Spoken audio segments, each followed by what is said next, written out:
Another place where we see Jewish influence, though, and a lot of people don't know this. Some people don't pay attention. Um, Speaking about music, I remember coming up I was born in '72, but I was really raised in the '80s. I was raised in the culture. I was, largely a middle class kid. I think, for most part, I was probably the only black kid in class. So I really wasn't into I wasn't raised in a place where there was that culture of hip hop and things like that.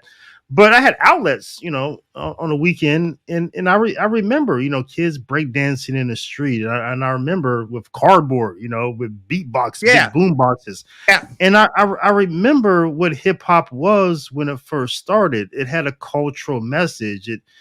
There was a beauty to it. It said something, and it resonated with me as well.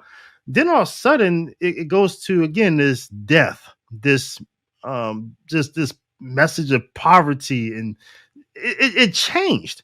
You That's had the because group NWA, and, that's and because NWA was funded by the Jews, right? right. Look, the man who took it over was Rick Rubin, Yeah.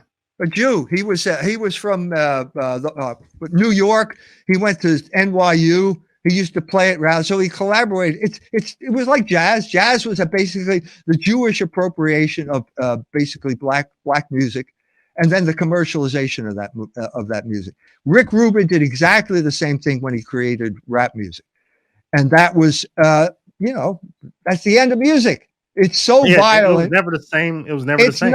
It's not music. David Crosby just died recently. He said, yeah, it's not music. It isn't music. It's transgressive noise. And he was good at doing that. And that was the cutting edge, because Jews are always on the cutting edge of transgression when it comes to the arts. And this music was transgressive. It was transgressive music.